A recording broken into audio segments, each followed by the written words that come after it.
Good evening, everyone. This is Desperate Network. Good to be back again. Happy weekend, everyone.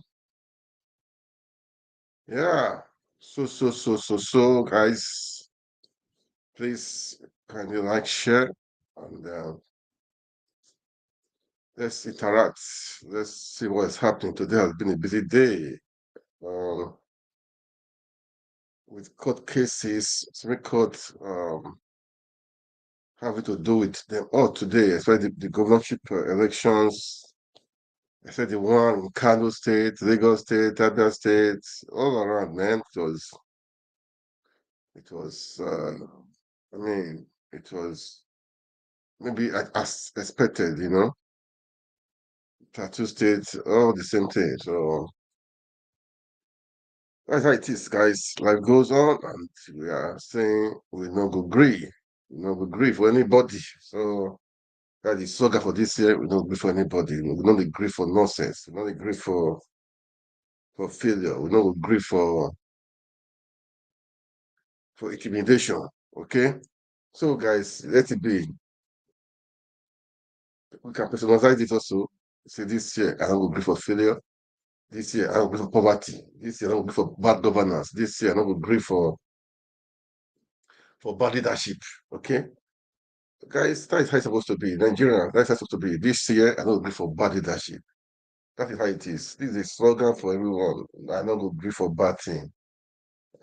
So that is it. So I don't agree for anything that is evil. Any bad leadership, I don't agree.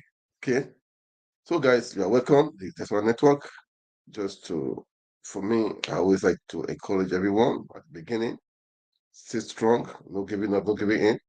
The Supreme Court they did that stuff today. Lagos, the Lagos, Kano, Plateau State, Abia State, many states. Okay, so well, the outcome, which was as expected anyway. It was only Kano State people were just bored. People I know that they were bored. Had they been they turn it, they would have boiled. Actors would have boiled. So I think they were accessible enough not to do otherwise. Okay, not to do otherwise. Anyway, to the Lagos guy, roads, don't worry, man. Struggle continuous, okay? This road to roads, struggle continuous, man. I will continue.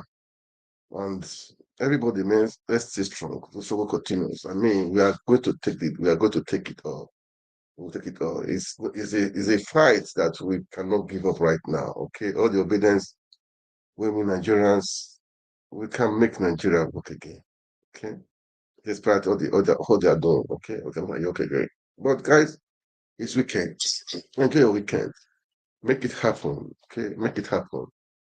Don't let anybody tell you otherwise. Don't let anybody kill your spirit. Don't let anybody decide your mood or your happiness. Okay, be happy.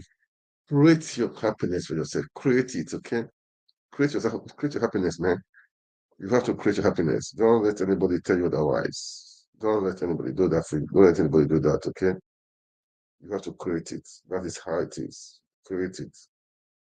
Because if you want to wait for these people, they will make sure they punish you so that you will not be happy. Mhm. But they don't care. They will make sure they punish you so that you will not be happy. They will frustrate your life and frustrate you to make sure you are not just happy. So don't wait for anybody, man. Okay. Have make, even if you don't have money, you can make yourself happy. Okay, you can do it. You can willingly, wholeheartedly do it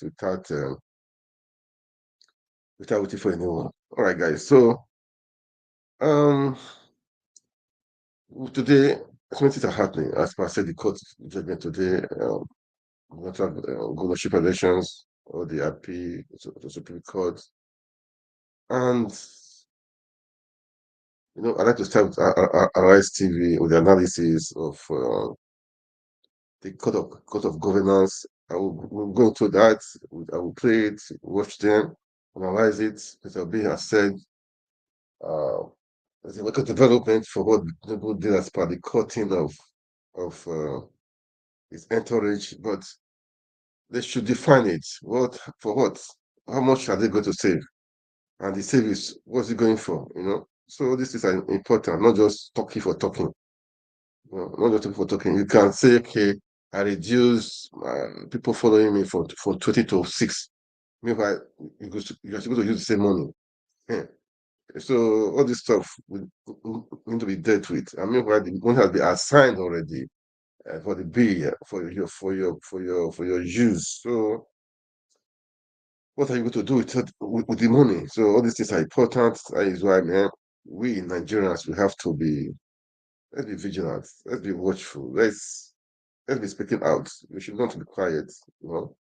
Let's be speaking out. We see where is good. Okay. We see what do you think they need to fix or we need to talk about. Man, we talk about it. Okay. We talk about it. But for me, I say I not go agree for bad leadership. For me, I don't agree for failure or poverty. For me, I don't agree for oppression. For me, I don't agree for anything I know say it not gonna make me happy. Okay? Anything I know say it not gonna good for Nigeria, I don't agree for that thing. Okay? Let that be a slogan. Let it be a slogan. I not agree for anything evil, anything bad, terrorists, no agree. Banditry, no agree. Okay? Oppression, no agree. Okay? No agree for oppression, guys. No agree for anything evil. Okay? How is it? Oh, guys, let's sit. I was just trying to analyze things. Let's just spend some time. Let's spend some time. As if I say into not agree for anybody else. So let's not agree for anybody. Are you going to agree? Okay.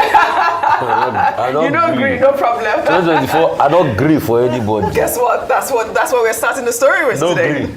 No agree. Well, all right. Viewers, no agree. Okay. Well, good morning to you, viewers.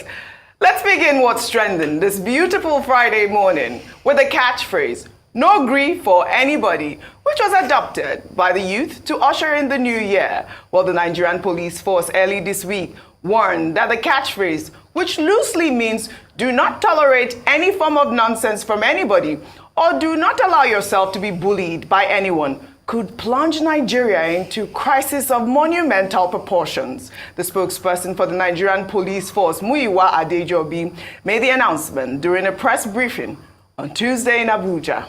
And let me say again, on this note, that the new slogan for 2023-24 for our young ones is no degree for anybody. We have been informed from our intelligence that this slogan is coming from a revolutionary sector that may likely cause problem across the country.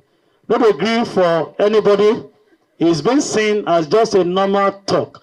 But in security business, in security community, we have seen it as a very, very dangerous slogan that can trigger crisis. C'est maintenant qu'il faut se positionner. Vous l'avez vu, on n'est plus at all for anybody. So guys, no agree for anybody. Please, they talk their own. With security, your own to fight for security information and make other people in Nigeria. This is different. Not agree for oppression, not agree for evil, not agree for anything that is bad. Okay, we don't agree for anybody. We don't agree for oppression. Bad leadership, we don't agree. We don't agree. So don't say we will agree, right? So guys, don't agree for anything evil. We don't agree. Okay, let's continue. Let's continue. Let's continue with let's continue. Let's continue with them. Of insecurity. The Director of Defense and Media Operations, Edward Buba, made the comment while speaking at a press briefing in Abuja on Thursday as he urged Nigerians to see security as a collective responsibility. This year, 2024, I urge citizens of this country to see security as a collective responsibility of all. Therefore, no gree for terrorists, no gree for perpetrators of insecurity. All right, so Rufai, you had the security forces, there's no synergy here. I mean, the police on one hand is saying, You guys will plunge Nigeria into, insecurity, anarchy. No grief for anybody. I mean, I don't even know what that means. But you know what? Our governor here, Lagos State Governor, posted a tweet yesterday. Let's pull up that tweet. He wrote, throwback to this beautiful night of excellence and laughter as we hosted the Super Eagles before they set up for hashtag AFCON 2023. I am looking forward to their first match. And the message to them was clear. No gree for anybody. Bring home the Cup of Nations. Rufai, go ahead. In fact, we should start by sending the police officer, Mr. Muyiwa Gujabi, no grief for anybody message. What is revolutionary about no grief for anybody? I mean, I think it has a history that this song that went viral by a certain gospel singer, and these are slogans, these are chants, it's pop culture, it's pop slang. Absolutely. They've been there from time immemorial. I mean, there is no revolutionary slant to anything. The military understands it. It's a word that catches on among the netizens and everything. Just like they play. We have a lot of these words. Yes. And even politicians have used it. So is it like a code for criminals when they say no grief for enemy? It's nothing of such. And that's why Mr. Femi Falana has been able to ask them, what is this thing? I think what the police should be doing is make police no gree for criminals in society. They should go after criminals, bandits, terrorists, terrorizing people in the Northeast. Make police no gree for insubordination. A lot of their members of staff have bad welfare. Police officers are suffering, they have nothing to eat. Make police no gree for bad politicians that are sending them to go and do evil, as against the normal ethos they're supposed to sign up for. Make police no gree for bad service. And it goes back to the talk about customer service of the police officers. And that's why I still feel, there should be a service that oriented mindset for the police force, not, a force or authority mindset. Make police no gree for any katakata, people that cause katakata in society. Because they keep saying police is your friend, but it's only when you enter problem, that police might not be your friend. So police should be concerned about changing that mindset, not about victimizing a common word or people that use the word by saying no gree for anybody. I'm happy about the military. They keyed into the buzzword of no grief for anybody. The governor is using it. And I would like to ask, because when they want to bobo us, they say they have intelligence. That's another Gen Z word, bobo. No, really? When they want to give us Okay, it's a millennial word. It's not Gen Z. So when they want to give us custard, Is that what? That's another. I mean, I'm good with this. Please, let's speak English. Just in case we plunge Nigeria into a no greasing. So when they say it's based on intelligence, if there was any intelligence, I thought the military too was supposed to have the intelligence by not using the word. So I challenged that police PRO to bring out the intelligence report that say no gree for anybody has become a revolutionary slogan. Because we live in this same country where people say words on TV and the police was defending. It was a great grave point you raised, Ayo. We all remember what MC Oluomo said leading up to the election. And we all remember what the police officer in Lagos, the commissioner, came out to defend. Pretty much was defending him. We all saw people that said worse. They will not go and carry them. Okay. But you say no gree now. You can't. Young people who decide, I'll just start off, like you mentioned, pop culture, no grief. And so many people have put a spin on it.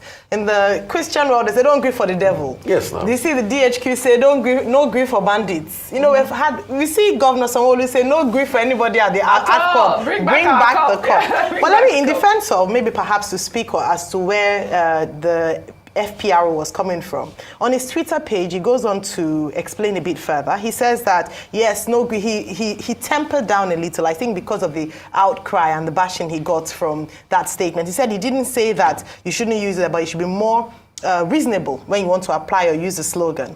Then one of his guys, DSP Bright Edafe, PPR in Delta State, then posted up a skit where somebody said no gree and then went to hit someone back and then he said, you see what we're talking about? So that's the intelligence report, by the way. That's intelligence report. People are using it as a skit to slap people back. But let me just say that one of the things that we don't know how to do is how to spin pop culture in the favor of the government. everything is seen as oh, is a resistance, is bad. And sometimes I would say that it has to do with age and sometimes cultural dispositions. You know how you say, oh, your words, why are you saying this? How do you say? We all have our parents in the WhatsApp group who would say that you won't go down in Jesus' name. You know, things like that. So I can understand his sentiments. But I think he can also see the light-hearted part of this, unlike the people who've shown the DHQ, the governor, spin it around. The police can even turn it around into a slogan for the police. So if he's concerned that this might aggravate or push people into perhaps violent responses, then let the police, in educating the public, use it as an opportunity, a tool to spin it around into more positive messaging. Absolutely. So I think rather than just having the response by a lot of state actors or officials is to shut down, block Twitter, do this, X is gone, is to see how we can use that and spin it into positiveness. I love that. Dr. Well, Abati. very quickly, I find it, shocking that Muyiwa Adejobi, the spokesperson of the police, is using the word intelligence. That we have gathered intelligence, Wow. So to see uniformed officers using the word intelligence gathering so loosely, so lightly, speaks to the capacity of the institution and the capacity of the spokespersons of these, security institutions. The same Nigerian police that could not gather intelligence when they were slaughtering people in Plateau State, in 3 different local governments, is pursuing intelligence over popular slogan. We no agree for anybody. So, and then they say this is coming from a revolutionary sector. This is a dangerous trend.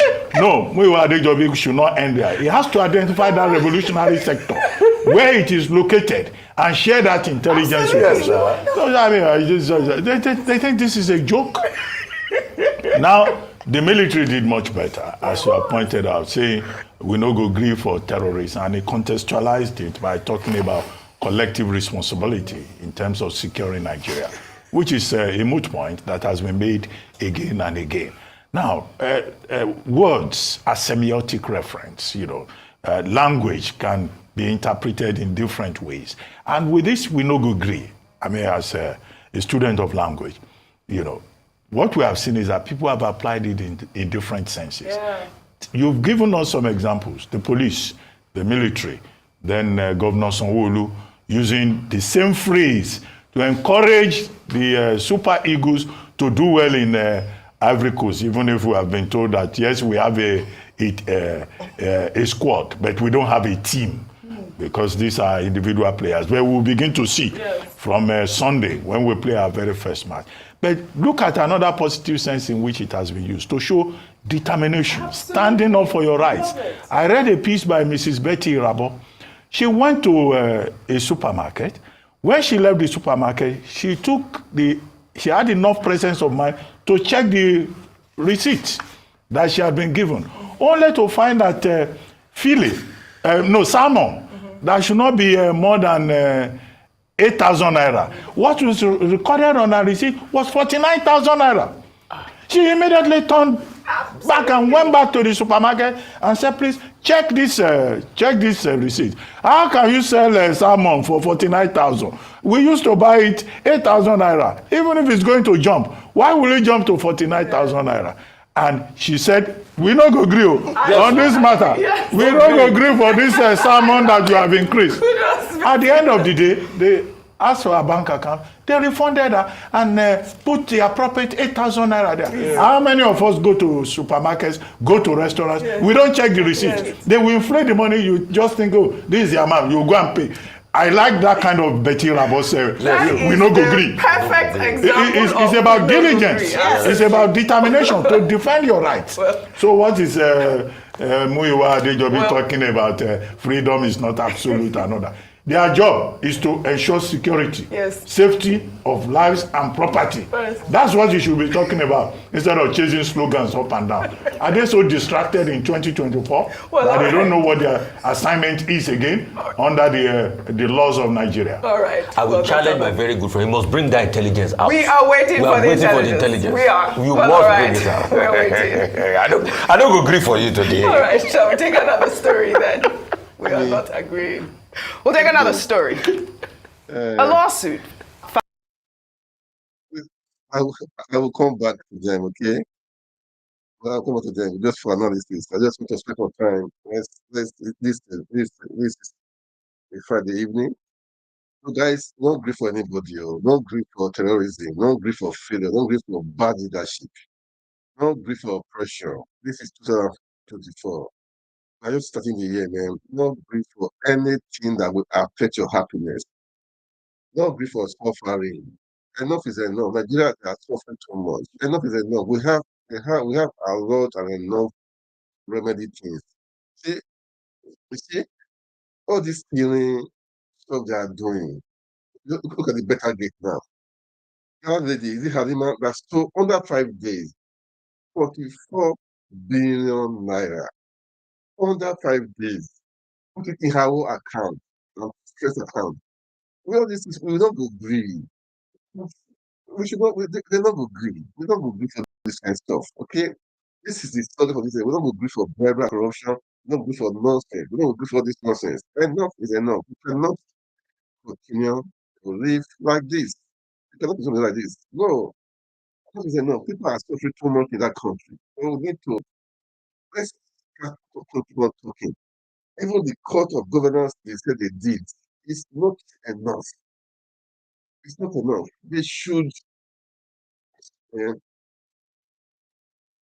from head to toe, from head to the top, they should make a lot of changes, because Nigeria don't deserve what is happening right now, man. They don't deserve it. They don't deserve it, man. They don't deserve it. So I think we can make it better. I really believe we can make it better, okay? Anyway, guys, that is part of it too. I believe we can make it better. Um, let me come back to them. Let me, I'll come back to them, okay? But all the same, we need to really be rational in everything we're doing in our country, man. Because we are wasting resources in that country. Too much waste. Too much waste. So I believe, okay, now, wait, let me go back to them. Just one moment. Let's go to them. Okay.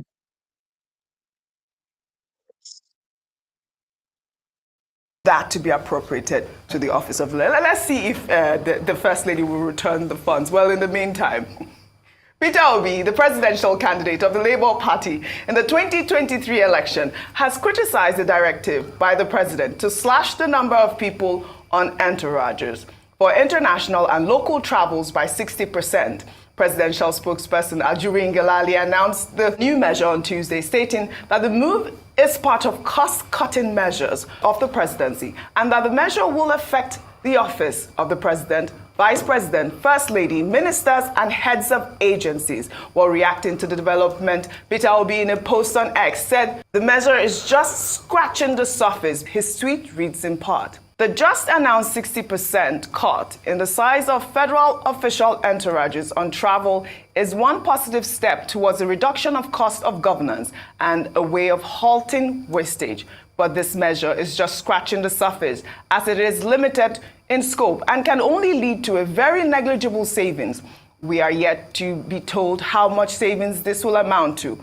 While this modest step may be somewhat commendable, what is desirable should be both a 60% reduction in federal official overseas trips, as well as a 60% reduction in the size of delegations. Most importantly, what our current economic reality demands a 60% reduction in the total cost of governance at the federal level. It is not enough to announce arbitrary cuts in the size of federal official entourages. The nation needs to be informed of how much the measure will save and where such savings will be applied. We're talking about savings here. I mean, both Maxwell and Peter Obi have, said the right things here, because, I mean, what is the cut? What is the cut of governance here? What is the 60%? What does the 60% entail? That's what a lot of people are asking. Yeah, to be fair, a number of people have said that it might be negligible in terms of the cost of, when you look at the cost of governance or how much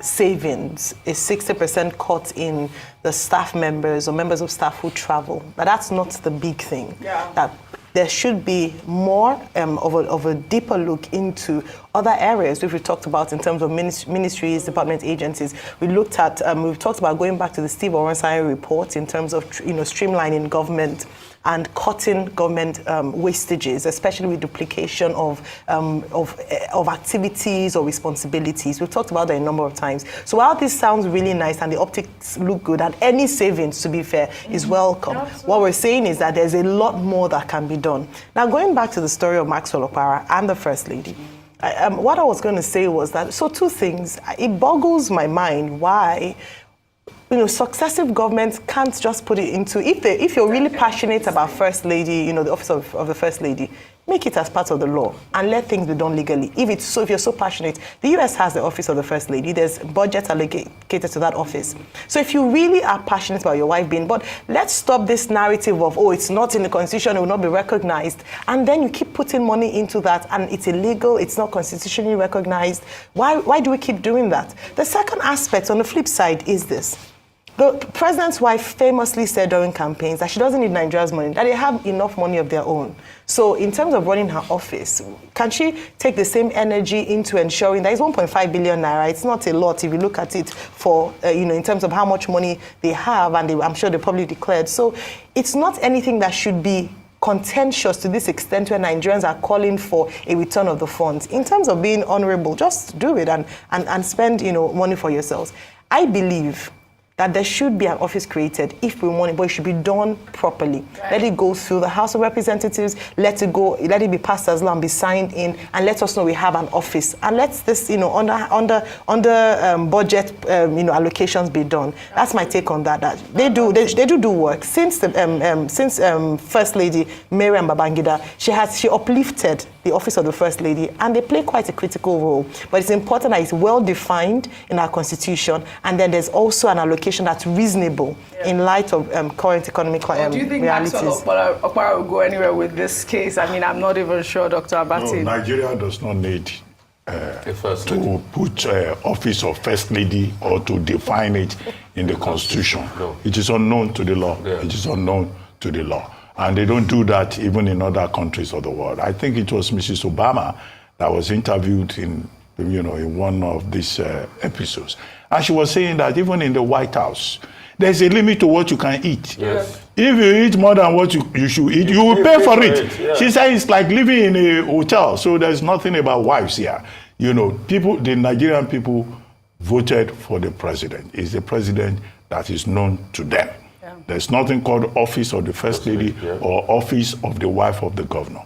However, the important thing by this suit by Maxwell Okpara, which everybody must note, is that the law is there to serve the people, but you never really know the full extent of the law or the extent to which government breaks the law unless you test the law. So what Maxwell Okpara is doing is called testing the law. And he has quoted the relevant sections 80, 81, 84, and section 162, dealing with federal allocations. And nowhere in all of these sections, he is saying, is the office of the First Lady mentioned, either at the federal level or at the state level. These positions are unknown to law. It's a convention that we borrowed from the Americans, whereby we elevate the wife of the president or the governor to a height that is not provided for in the law. We all laughed when President Buhari, I think in Germany, when he was asked about the wife, and he said the place of his wife is in the other room. Now, we laughed at it. Some people laughed. Some people did not find it funny. We thought it was misogynistic. Yeah. Some people thought. Yes. But he was stating a basic fact. Which is? He may have used the phrase the other room, which people may find offensive. Yeah, but the import of it is that office does not exist in the governance process. Wives exist to support their husbands, whether in the kitchen or in the living room. Don't let me bring up that conversation. Now, the other thing you pointed out is that the judge who was in charge of the case, Justice Mohammed, has now been elevated to the appellate court, and that the case was supposed to be heard yesterday in court, January 11. That's not an issue. The Federal High Court has a system. They have 94 judges under the Federal High Court system in 38 divisions in 36 states, including the Federal Capital Territory. And the head of that, the Chief Judge of the Federal High Court of Nigeria is Justice John Soho. It is Justice John Soho's responsibility to reassign the case. That's his job. There's a head of the Federal High Court, okay? After all, recently he redeployed judges. So nobody should have any fear in that regard. Nobody should say, oh, they don't want to hear the case. That is not true. The court, part of the job of the court is to allow citizens to test the law. As for the point made by Mr. Peter Obi about cosmetic attempt at cutting costs, no, it's absolutely correct. This is what we've been saying since the president announced slashing of entourage and delegation list. We've said it. It is for government to plug leakages. And Peter Obi drew attention to the 2024 budget and said, look, if you look at that 2024 budget, there is a lot of opportunity for wastage there. We want a leaner government. We don't want a fat government where people will go into government and they develop pot bellies.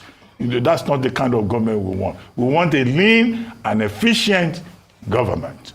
So he's right in that regard. And there are other things that the president can do, including looking and going back to the Onosaye report. Absolutely. I rest my case. Rufai, really quickly on Peter Obi's case on cutting costs of governance. No, I mean, but he said it all. Yes. Because there were many points for wastage in that budget. I mean, when you even see what's happening in the humanitarian ministry, you wonder what is going on. And that's why I feel that ministry should be scrapped. You can have interventionist program without having a ministry.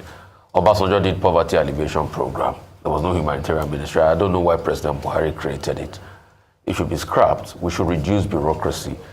Just as we should never even think of the office of a first lady. As you are there as a woman with your man, you support your man. There are many intellectual first ladies I've appreciated so much. Hillary Clinton was one of them when she was, wife of Bill Clinton. Did a lot of support as regards policy, because she's a very cerebral Ivy League school trained woman. They both met in an Ivy League institution, and he did a lot of work with him, as regards the educational sector and many sector. Joe Biden's wife too is doing the same. Equally, Emmanuel Macron's teacher is currently teaching him too about policy and conduct. His wife. Not really teaching each other anymore. You guess I know. So while she was there, she did a lot of that.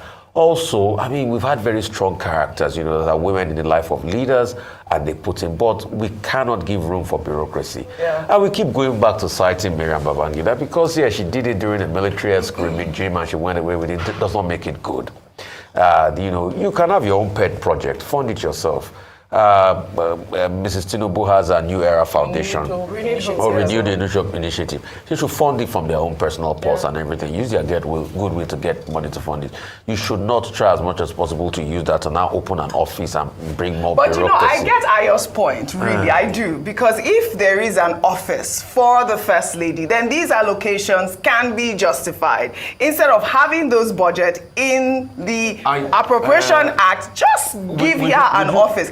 When she means an office, like in the United States, the office is really not for the First Lady. It is just, because she hosts events and all of that. So she has a lean, but they allocate cards just in case Ayo becomes a First Lady. We need to make sure that Ayo has a good. I'm just messing with you. No, it's not a joke, but it is the truth. This is the fair fact. No, it needs to be. Yes, we're being realistic. With due respect, we can equally start having elections for the office of the First Lady too. And conducted by INEC. If that's the case, we should not open room for any bureaucracy of some sort. Right. Two shall become one. The Bible says. Ayo, you quote Bible a lot. So the president and his wife are one. Okay. There's no extra office for no extra office for the First Lady. Well, let's see. Maxwell is advocating that. Well, guys. Just analysis. What do we do? Just analysis, okay? Then now, let's go on with what happened in Ghana last weekend. Let's go on with Ghana. The event was approved by the government in November 2023. All special guests, including the presidential candidate of the Labour Party in 2023, Peter Obi, Professor Lumumba from Kenya, Dr. Ari Kana from Zimbabwe, and a host of others scheduled to speak at the convention tagged Igniting the Voices of Africa had arrived at the location for the event, where thousands of people had gathered from all over Ghana and around the globe when the organizers of the event were informed of the cancellation just hours before the event's commencement, eliciting outrage. Peter Obi on a flyer, I will spend the last penny to be here. I stand here as the General Secretary of the over 12.5 million Ghanaian students of this country. To my knowledge, almost all student leaders in this country were invited to this convention. Why? They know this is a convention that will ignite the voices of Africa. They know this is a convention that we would have to listen to the other increments of other countries. I got here and I'm told that powers from above have stopped the program. I'm sad. Let us all unite to uphold and make us great and strong. We might not be at the convention, but that will not stop the conversation. 152. 153. Wow. It was painful that people travel from different places for that convention, which was supposed to hold last Sunday, last Sunday or so, but it was cancelled. It's a pity that African leaders are following, they're not abiding with the rule of law. It's so painful that great men like this, with Obi, Lumumba, all of them wanted to. It was a lecture. But I don't know why they were scared. I don't really know why they were scared. It's just painful that African leaders are still like this. It's painful, okay? But the struggle continues. We want a better Africa. We want a better country. We don't agree for anybody. That is the truth. We don't agree for anybody. We'll make sure everything works out well. Okay? That is it. So we don't give in. We don't give up. That's our logo. Yeah, let's continue to listen to them. Let's listen to them. Okay. Let's listen to them. That the Osagie for Kwame Nkrumah spoke to the world that the independence of Ghana meant nothing if the continent of Africa was not free. We may not be at the convention center, but we intend to continue to preach the gospel of truth until we reach the promised land. This was an unfortunate event. Last week, the young people of Ghana trooped out en masse in protest against this event that was supposed to, speak to the youth, ignite Africa. They had amazing speakers here, but obviously, like you heard Peter Obi and the rest of the speakers there say that it's not the end of the event. They're going to move it to another place. But the government came out with some ridiculous reason, saying that unforeseen circumstance caused the cancellation. Dr. Abati, really quickly. Isn't this how African leaders and African governments behave generally?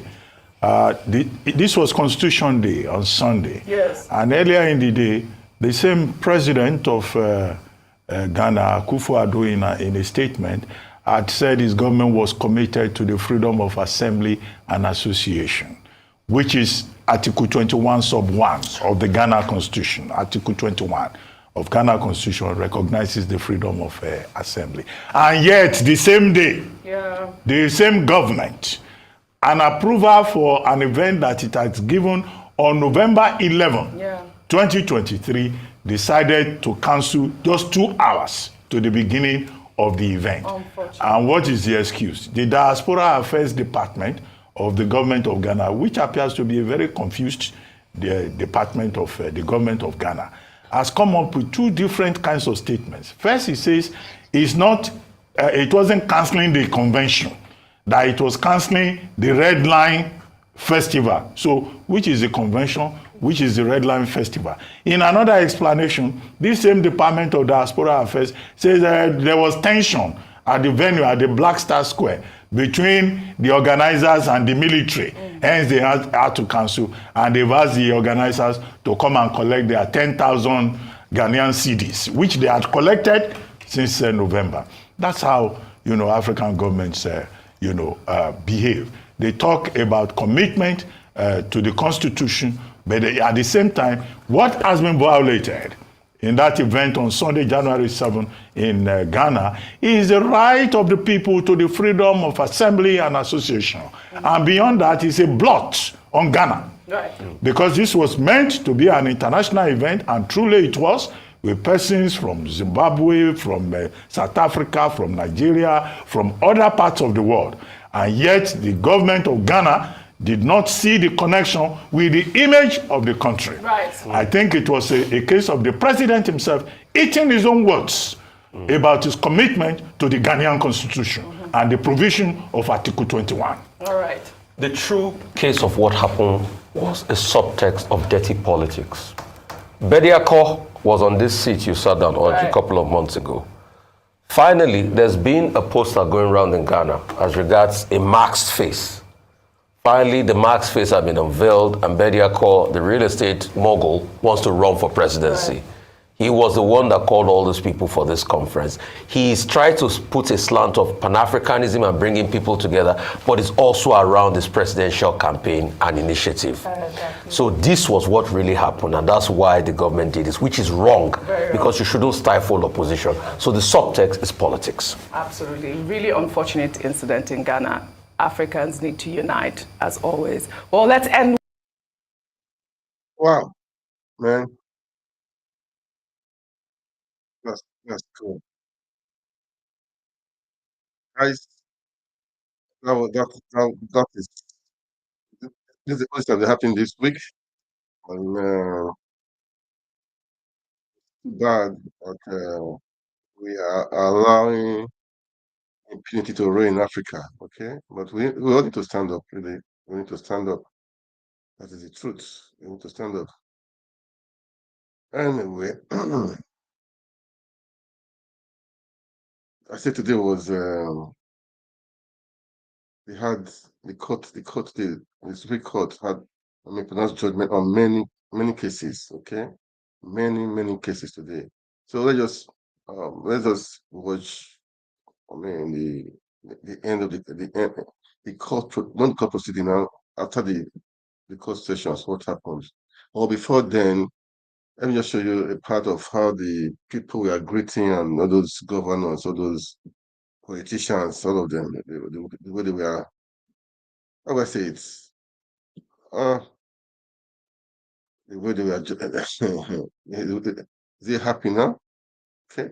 But I won't just be watching it, okay? Just to feed your eyes, okay? But Nigeria, we need to really save that country, man. We need to do something. That is the truth. Because what do we do? Because the country needs help. We need serious help. We need serious help. We need serious help. Okay? And so we do it. It's you and I that will do it. It's you and I that will do it. There's no other person else that will do it. It's we, okay? It's we. So this was today at the court premises, the Supreme Court, preparing for today. And I will say, especially in Kano State, where people were really apprehensive what's going to happen.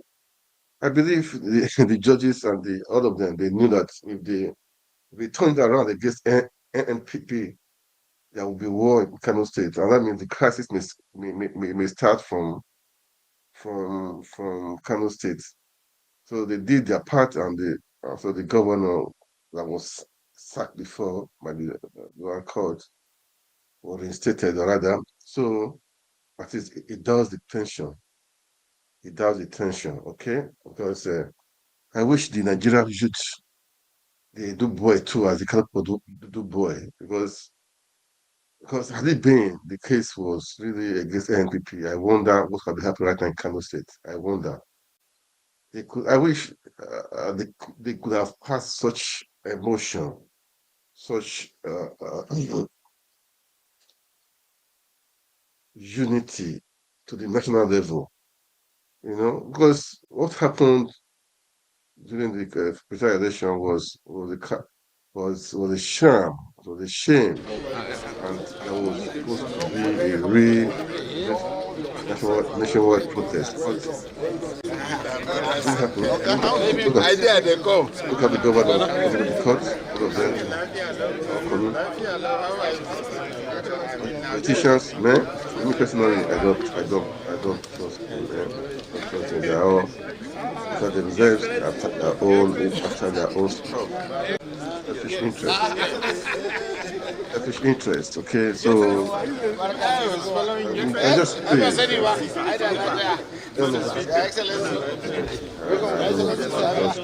annoying, it's painful. See all the effort of the obedient movement, many Nigerians, man. First of the fifth election, what they did, they came out to vote massively, and shame, the pity, and we hope for the best, and let's encourage our beings, vice, Medati, to encourage those people, what they are going through, even right now, the prayer on them. It's not, you may not know. Those behind the scene, they will know. They will not know all, but they too know what is supposed to be passing through.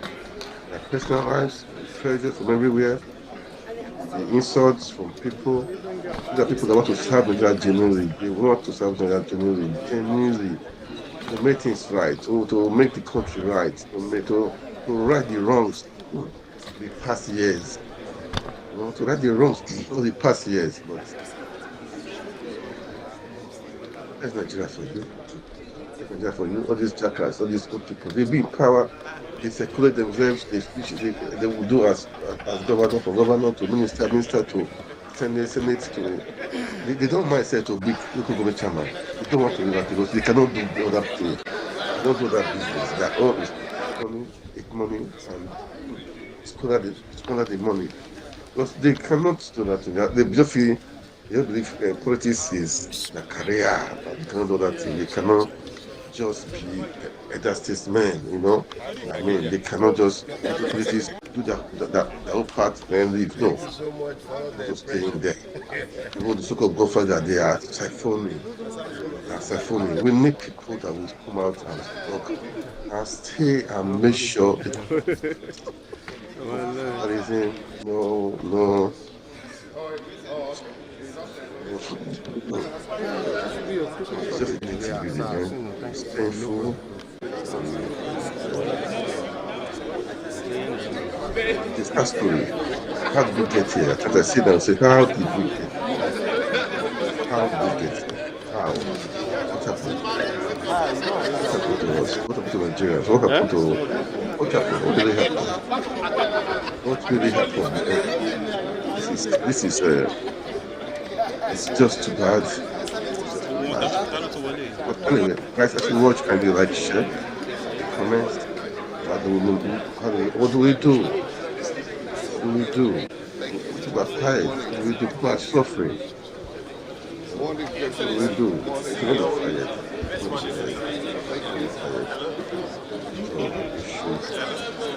So we should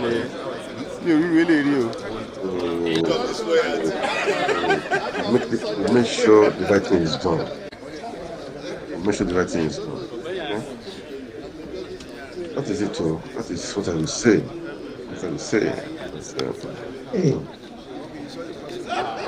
God save Nigeria, God help Nigeria. Nigeria is blessed. We are so blessed. We have everything we work can take off. But the very few people are just doing otherwise. Making life unbearable to others. Anyway.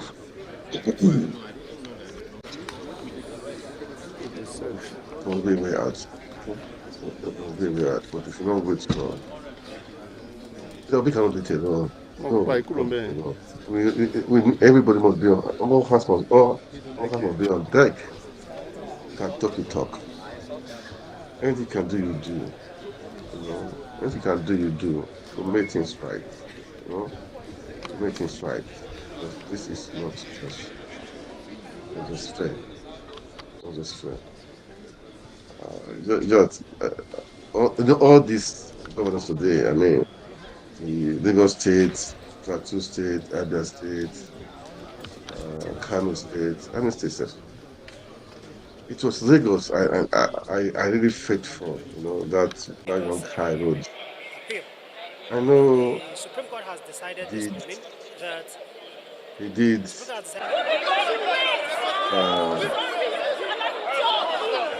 I know he did his part. He put his best shot. Yeah, he shot his best shot, man. That's part of the threat. He did, but we keep up pushing on.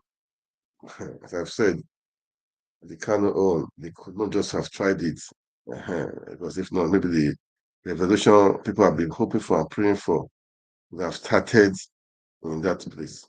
Yeah, yeah. Maybe it was started. It was started. It was started. It was started in that place. So,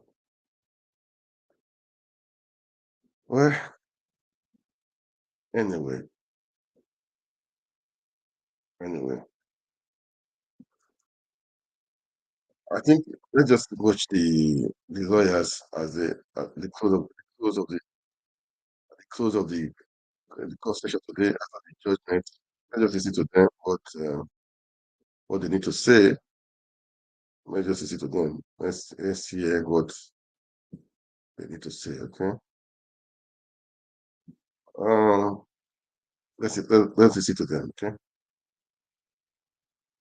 I'll be right back. Let's listen to them. Yeah. Thank you very much. What a year to begin the new year. What a way. Is the Lord's doing? He tells us in 3 Lamentations 37.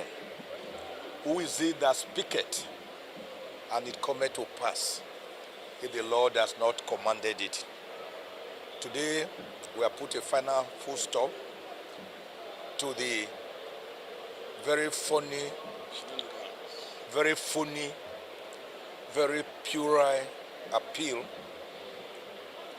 by Professor Sandy Ono against a duly elected governor, the duly elected governor of Cross River State, who had over 266,000 votes and defeated him with over 79,000 votes,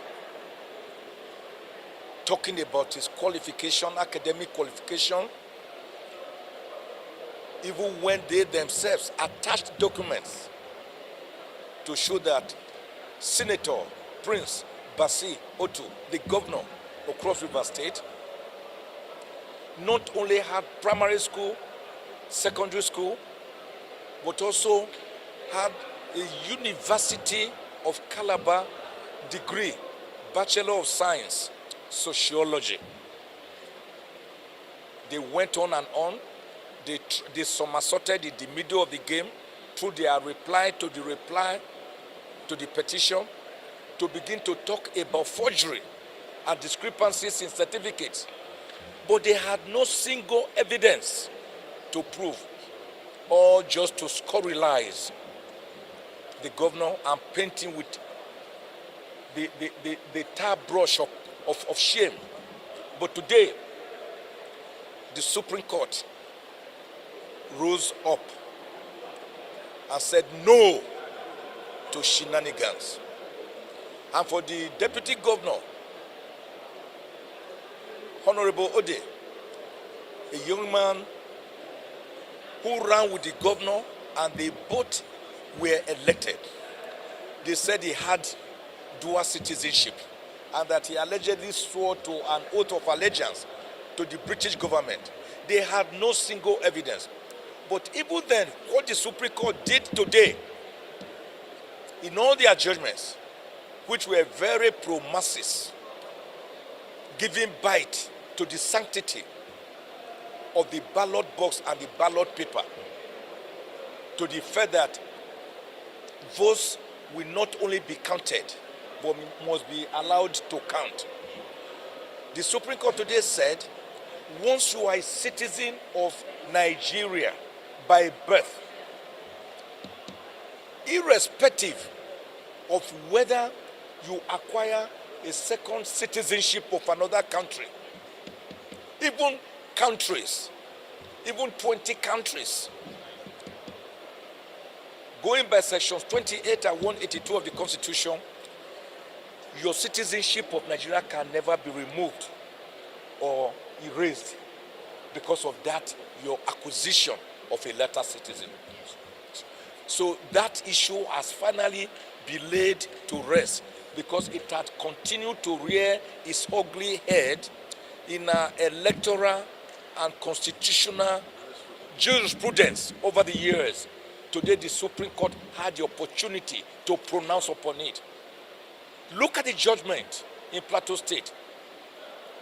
This is why we are going to look at this issue carefully, whether some judgments should really stop at the Court of Appeal level. Because all the senators and the House of Representatives and the members of the House of Assembly, they all had their elections truncated by the intermediate court, the Court of Appeal, on the baseless ground that PDP in Plateau State had no structures. When they know that the issue of structures, the issue of primaries, the issue of congresses, the issue of nomination of candidates, the issue of membership, when they know that all these are internal affairs of a political party, and that they are all pre-election matters, that you could only challenge within 14 days of the happening of that event under Section 84 of the Electoral Act and Section 285 of the Constitution.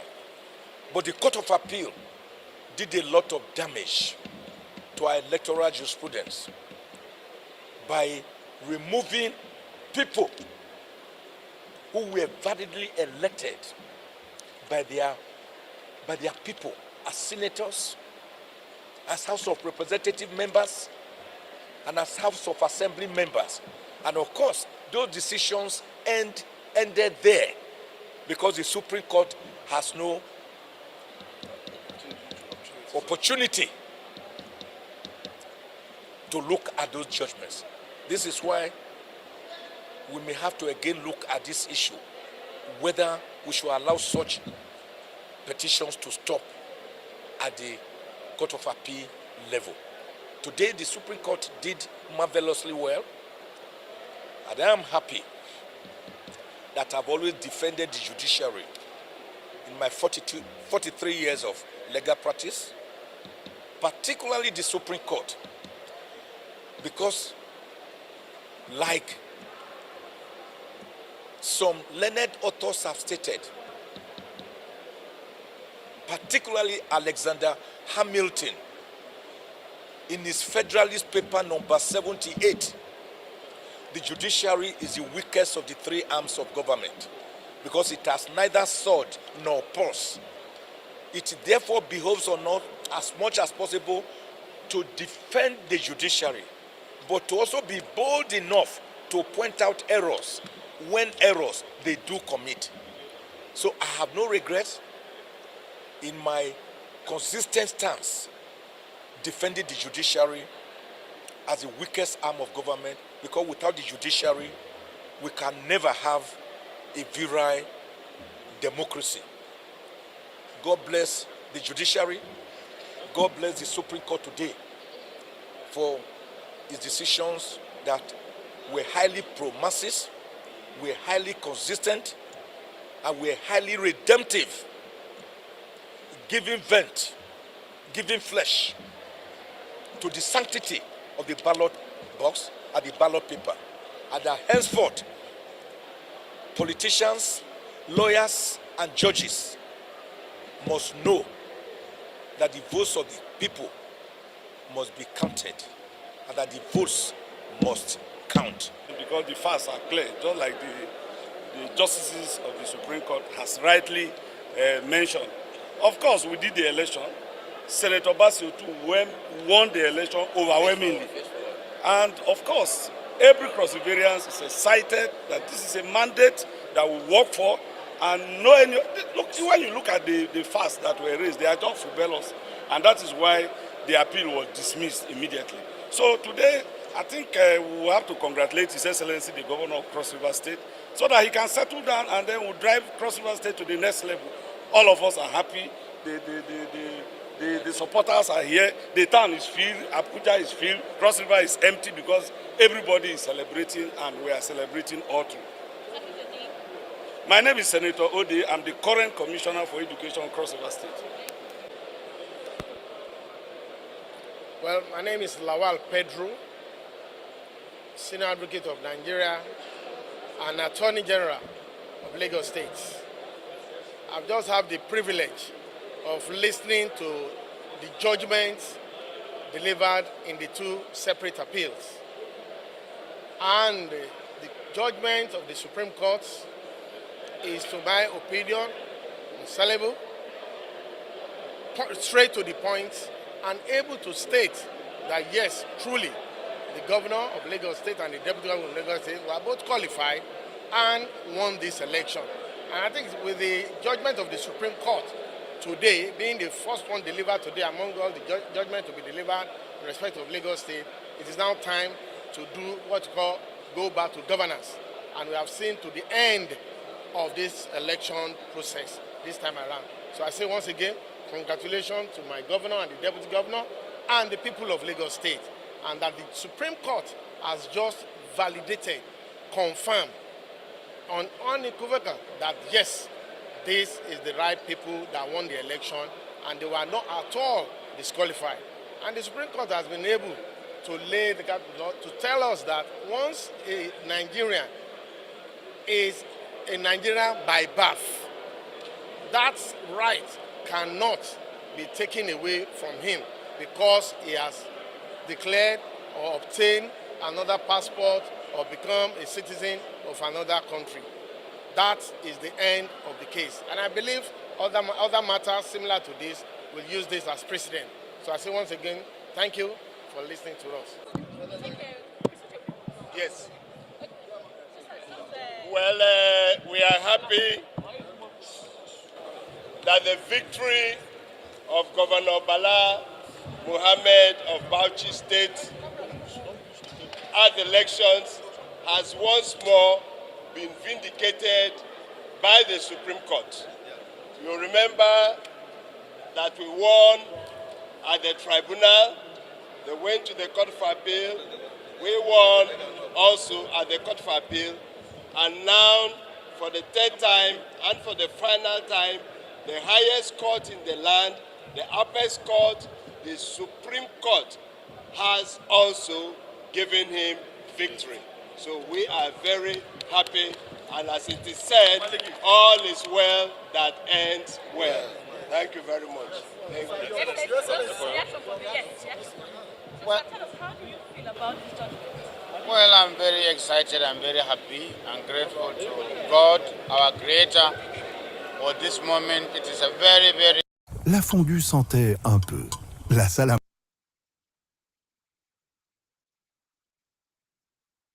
I'm just playing the videos of the reactions today. The reactions today. Let's continue to watch Nigeria, it. And it is the attestation and affirmation of good governance and faith in the judiciary and judicial process and in the corporate existence of Nigeria, that at least you must have faith in our system, that it is not always true that things are not good. And we can see that this judgment is a remarkable judgment, and I'm very pleased, not just for myself, but for the people who have faith in me and my supporters, and even those who did not vote for me, that may the victory be a starting point for prosperity and growth of the people of Bauchi State and Nigeria. Thank you. Thank you.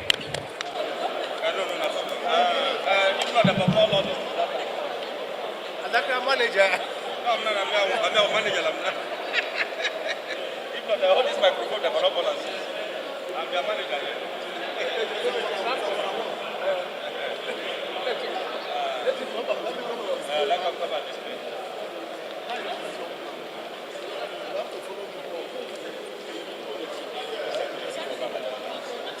Yes, sir. Yes, sir. Your Excellency, let me come address journalists now. This is the okay, I beg. Allow you to speak. Your Excellency.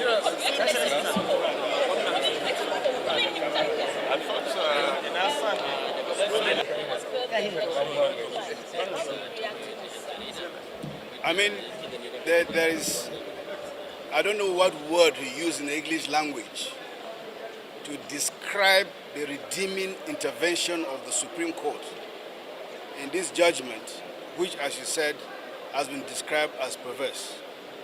The detailed analysis of how the Supreme Court came to the conclusion that the judgment is perverse will be clear when we have copies of the judgment. But for now, as you heard me say in court, but for the Supreme Court, but for the Supreme Court, but for the Supreme Court, gross injustice would have happened in this land.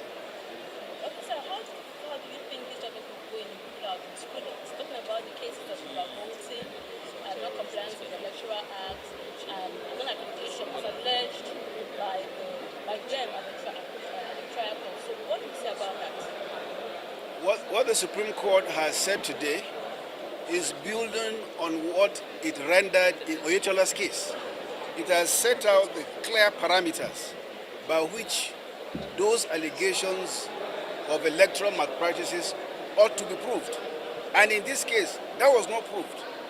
So it was strange that the lower court came to the conclusion that the allegation of malpractice was proved in some areas and that the fresh election should be conducted. Thankfully, the Supreme Court has rightly intervened and no other election will be conducted because the governor of Zamfara State, duly elected by the people of Zamfara State, stands to my right.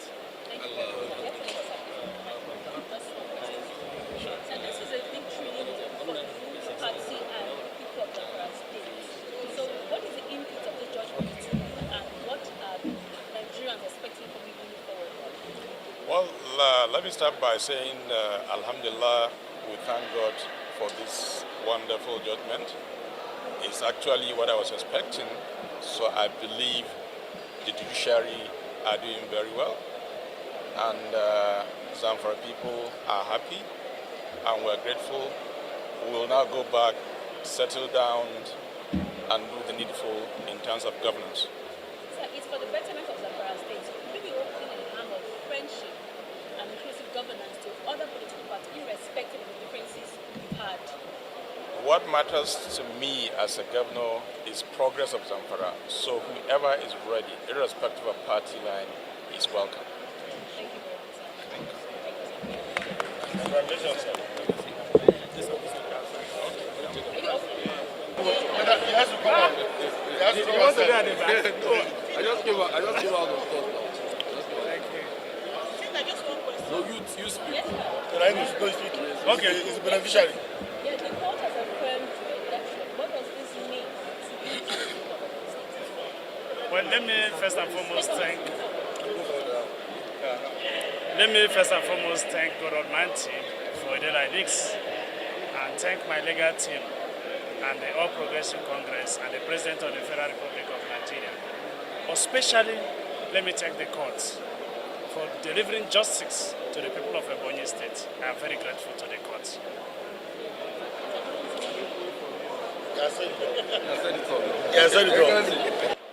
What it means is that the position of the PDP, which it held a long time ago, that court order that was said to have been disobeyed was obeyed.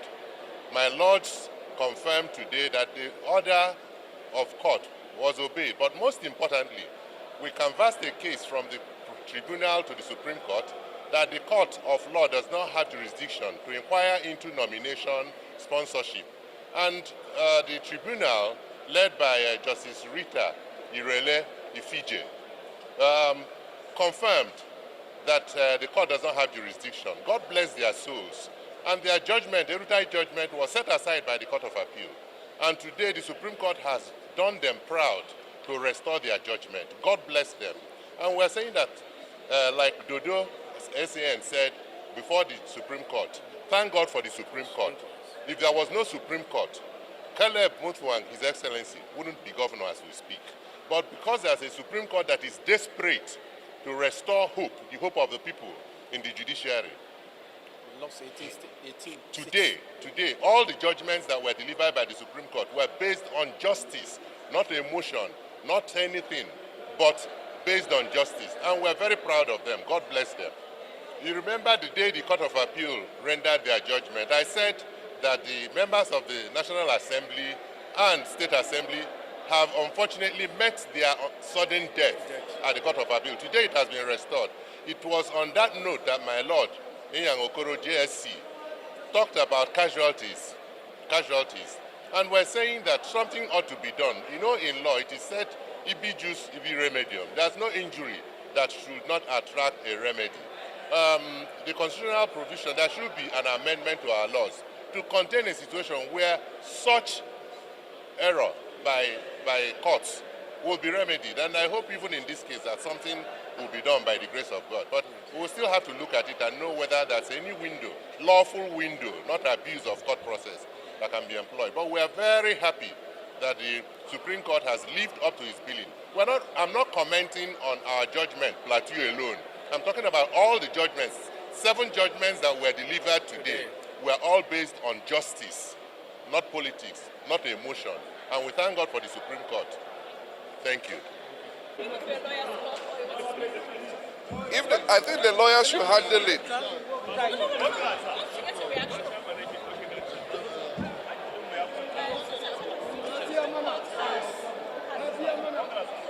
Can you hear me? Can you hear me?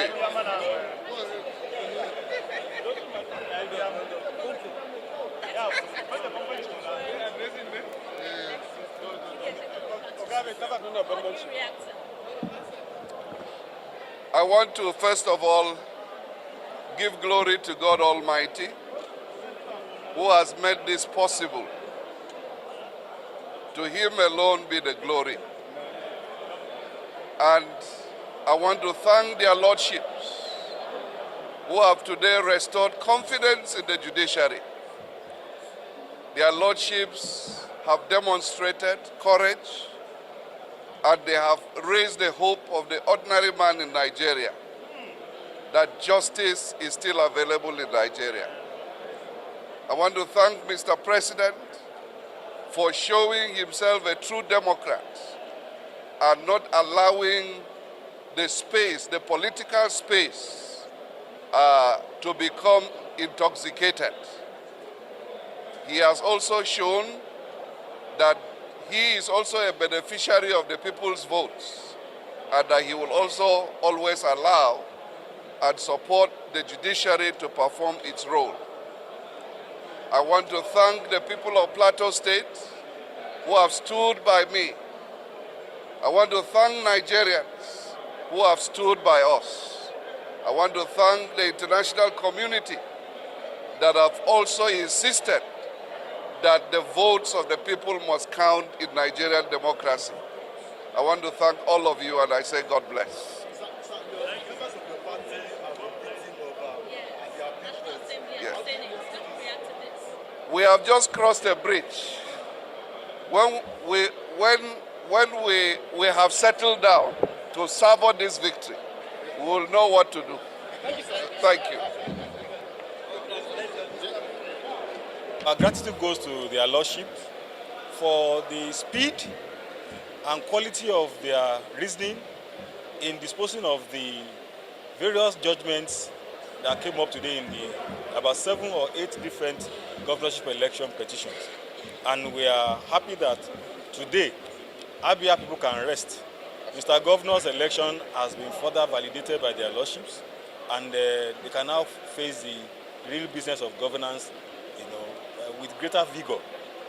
We thank their Lordship for a very, very sound judgment that meets with people's expectation.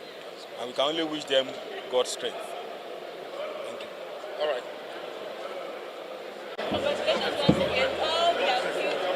We feel the Russians today. So,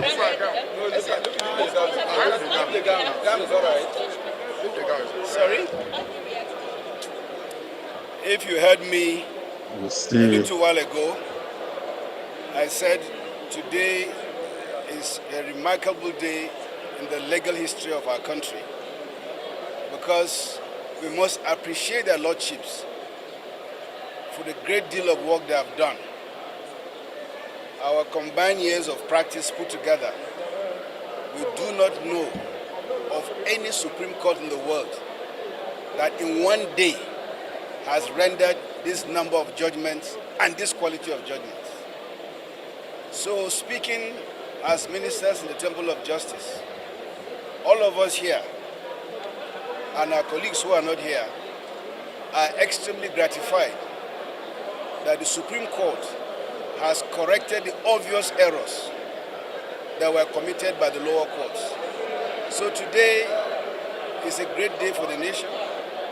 It's a day of thanksgiving and is indeed a day of redemption both for the judiciary and for the political class.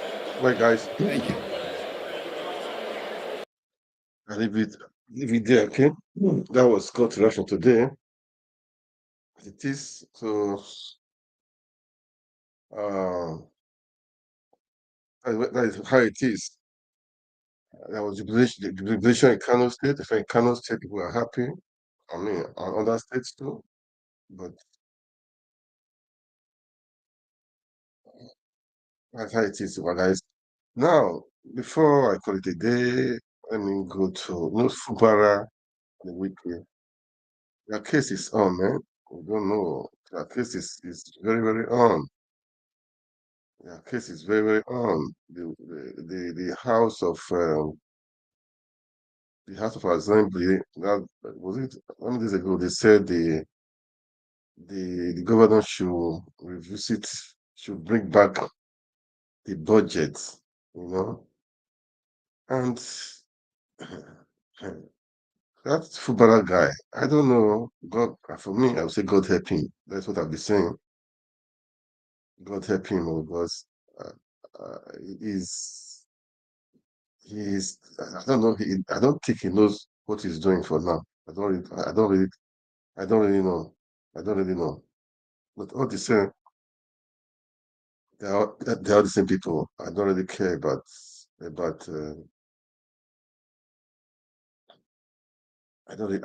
really care about him. Seriously, man. Seriously, I don't really care. It's just that the River State people. That is what I'm concerned about. But say him, all those stuff, I don't really care. Okay, I don't really care. Well, it's too bad. Damn too bad. Damn too bad. Fubara is on a tight rope. I should use that word. It's on a really tight rope. Okay. It's on a tight rope. So God help you. God help you. God help you. Ruler and reappointing or appointing the chairman of Traditional Rulers Council. Some of the hotels that were located in some of the local government, especially by local government, was affected because the management will not insist that they wear masks. And the governor, out of anger that the chiefs did not do what he instructed them to do, sacked them, didn't recognize them. Mr. Speaker, if this law has been amended at the time, the matter will come before this assembly. And the assembly will touchlight it and see that it was not the problem of the chieftaincy. The reason of repealing this law is that things today are of the high side. Mr. Speaker, I know you are aware of this situation we face in this country, how things have tripled in this country, where some families Well, find it let difficult Wike to and have Fubara a deal with square that, okay? meal. Yeah, I'm Imagine just a telling you to show situation that where the case has not you'll be settled. asked to I pay just had a it sum that of 5 guns million naira outdated, before you can trying access to be swallowed in public. In fact, they're not government swallowing in facility. public. They know that Will something not is pay money so to they access told them rig the election, government Fubara and property. Wike, they just got to rig Considering the election, so they should fight it out, okay? the economic Anyway, meltdown in the so just country, on a short I'm supporting this bill note, that it should be repealed. this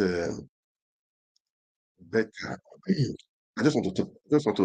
I feel something is wrong somewhere. That's my personal view. Because the Hardiman that took 4 billion naira, the case is less now. Or like better that have the standard of 4 million naira. That is the major thing right now. It's like we are living out the main culprits. Because when it was better that unravel this thing that she there is really crisis in that material affair. People are stealing money. And maybe she made mistakes, so maybe she did some things that's not right. Okay, but we have forgotten the 44 billion naira that was stolen by Anima. That is what people don't. Now they are just talking about better do. But and look at they have forgotten that Anima 44 billion naira. I mean, he paid it to her personal account. Nigeria should wake up. We should face that big money, 44 billion naira. I know they said she has brought back 30 billion naira.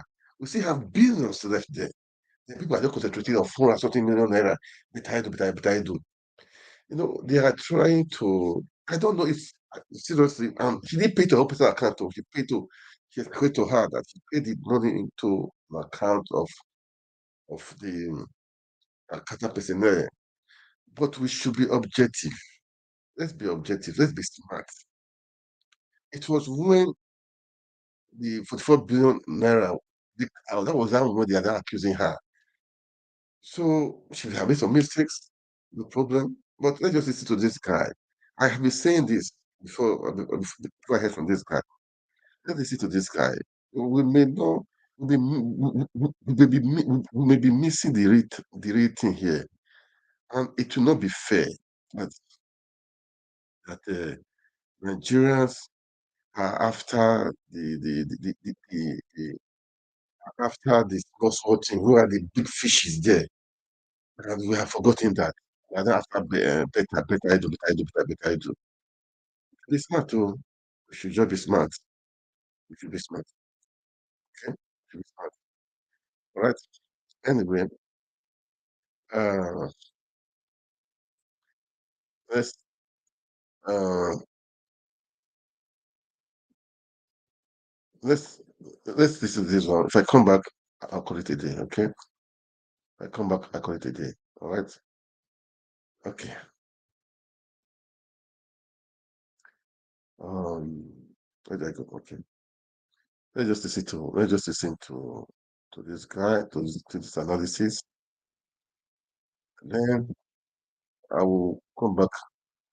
Against the suspended Minister of Humanitarian Affairs and Poverty Alleviation, Betta Edu, as investigations are still ongoing. Imo State Governor Hope Uzodinma, who is the chairperson of the forum, is urging Nigerians to wait till the end of the ongoing investigations before concluding on the allegations. He insists that the case against the minister is just an allegation. And to have another look at this development, I have with me in the studio public policy analyst Chibuzo Okirike. Thank you so much, Chibuzo, for joining us. Good evening. Yeah, I mean, this investigation is taking different dimension. We've seen all the accused persons going to the EFCC, their passports being seized. But here is a counsel from the progressive governor saying that these are mere allegations. Does it look like they are trying to whitewash Betta Edu, or indeed they are trying to help prove her innocence? Well, I think that what is happening is very unfortunate. We're looking at a young woman who is very pragmatic, who is bold, who is productive, who has been able to demonstrate as a poster lady for this administration. You know, at the inception of the administration, especially when the ministers were appointed, I was on several stations, you know, on policy setting, agenda, and what have you. And this particular ministry, you know, in the last administration, the whole Nigerians wanted us to open it up, understand the National Social Register, and what have you. And we say that we have to look out for ministers that will be able to give us a roadmap in 2 to 3 months. And this particular minister did it in just a week, saying that we're going to audit the National Social Register. She even took it to the Federal Executive Council, and even at the state level, everybody agreed we need to conduct an audit of the register and ensure that the people that are supposed to be there are there. She also said that they are going to make sure that the Renewed Hope grant for vulnerable people are delivered to them. And she even put a figure that by 2024 or so, they are going to have over 72 million Nigerians reached. I mean, that was bold, that was courageous, that was somebody actually living out the Renewed Hope agenda, and it's quite unfortunate. And I've been able to track. I've asked myself, I've decided that I'm going to be, even if I'm the lone voice on this particular matter, because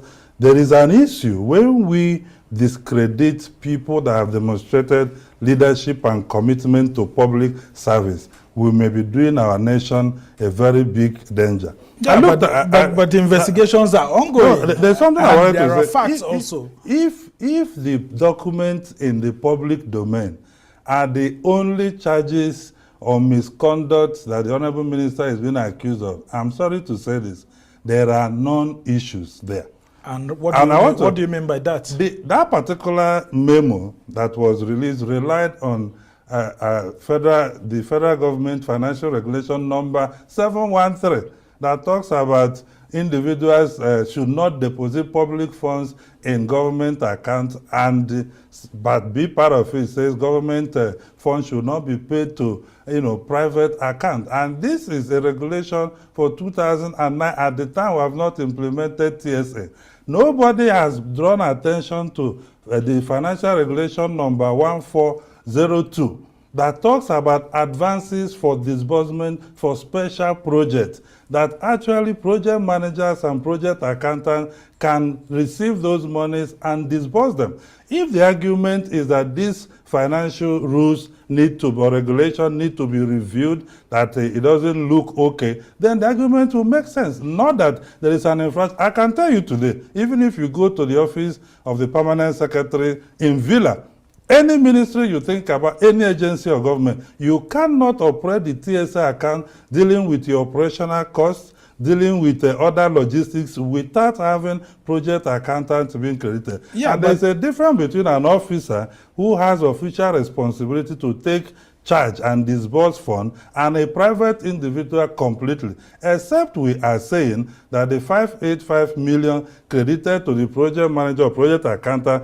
were not disbursed to the beneficiaries. Yeah, actually the ministry is a peculiar one, because from my discovery also, I've discovered that a lot of Nigerians who are supposed to be paid some of those monies do not really have accounts.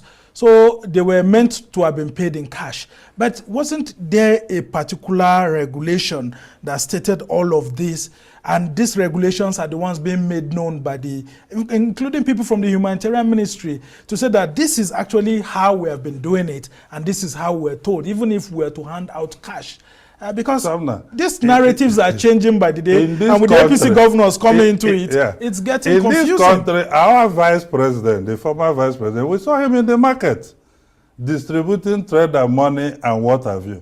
That is why I say we are leaving the issue and trying to destroy somebody who has demonstrated leadership and courage. I tell you this, if what we have in the public is the so-called offense, I think that the people are after the president and not the ministry or the minister. because this is one ministry that I think about that is dealing with anything called renewed hope. If you have 130 million multidimensional Nigerians, where do you think we're going to go? Yeah, but there are also counter allegations we've seen being peddled against Olutunji Ojo. That look, some of these verification contracts that were signed off by Better Edu were not executed, and that some of this verification, it looks like the companies just collected these monies and stayed in Abuja, and we don't have evidence. How can she escape those kind of I'm surprised. How procurement process works, it's unfortunate to say that a minister signed off. You can never say that if you know how government works,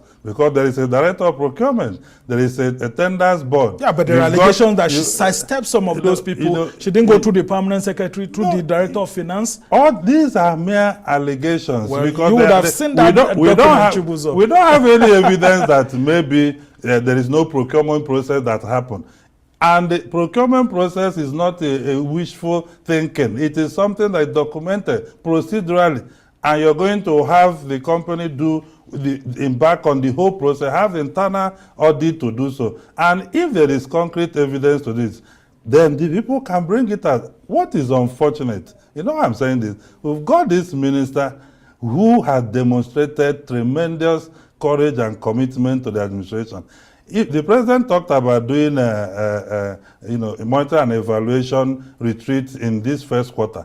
If that happens, this minister would have been one of those people they will give standing ovation for. Yeah, in just a few months, she has been to over 15 states in the north, down to the ordinary people. And she dresses like them. They are excited receiving her. Well, one to others that's say, politics. Apart from, You're going political. There is something now about identity. I'm speaking professionally to say, because I've observed her from the side. Right? I don't have any, she's not my sister or my brother or what have you. What I am saying is that I have observed somebody distinguish herself, and a trend we are using to gain traffic online by, doing a cruise on personality and crashing people's image and trying not to allow them to do what they're supposed to do for the country. Why? We are the ones saying that the young people should come and take over. But young people have to also follow the rules. If there is evidence that young people have, committed infractions, the laws are there to deal with it. Okay. What bothered me is that we have a huge banner shouting, oh, this minister asks that the money should be credited to the private citizen. Yeah, I mean, it's public funds, and the public has a right to actually vent the anger. But the reason why I actually brought you here, stop other people from airing their views. Yeah, I mean, that's why we've always been balanced about it here at Arise News. But the reason why I brought you here is about the APC governors. Now, the Progressive Governors Forum are coming into this and asking Nigerians to take a second look at it, that these are mere allegations, investigations must be allowed to get to, fruition and all of that.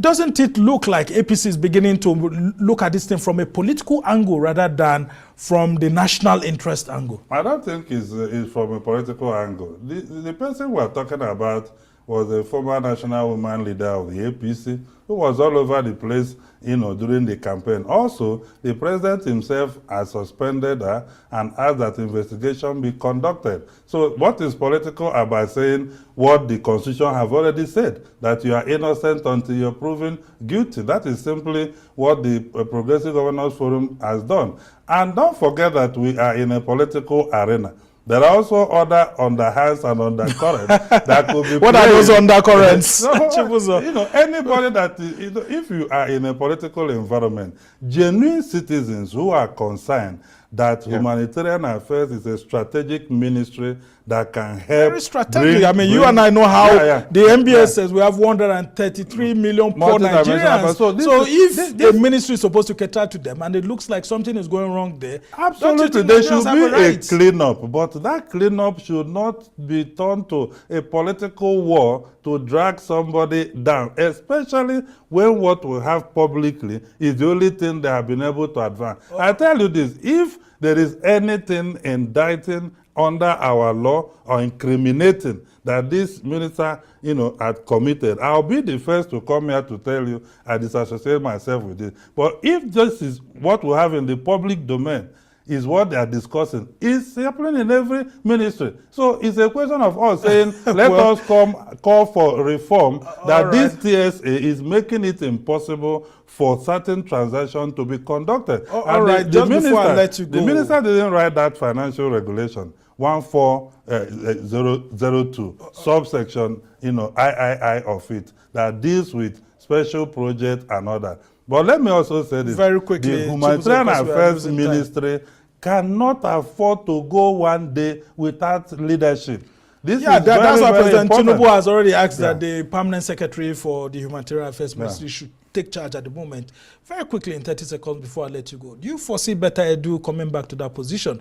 Because you seem so optimistic, despite what the public is saying. No, which public? The public I know today, Nigerians, even on social media, are saying this is political war, this is a conspiracy, they just set a trap. Interesting times ahead. So if you go to the public, there are many publics, right? Even the theory of two publics is this. But I expect that she should come back because she's pragmatic, she's got the energy, and we saw her on top of her games. And don't forget that they've been calling her out for many things, and I think that we should allow young people show their energy and capacity to move our country forward. All right, Chibuzo Okereke, we must thank you immensely. I propose to that too, so that we know there could be many things happening. We are too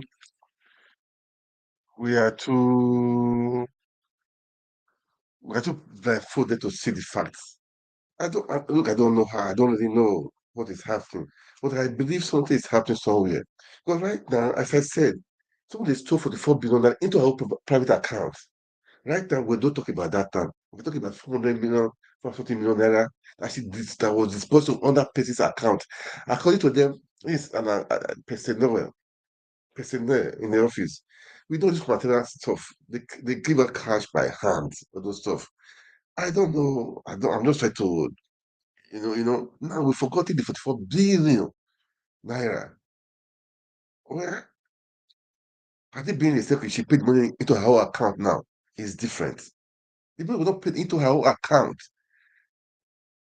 Look, guys, I don't know what to say. At times, maybe I would say maybe corruption is fighting back against her. I've said it before. I said it before. Maybe corruption is fighting back against her, and maybe she made some mistakes. So okay, maybe she made some mistakes. That is true.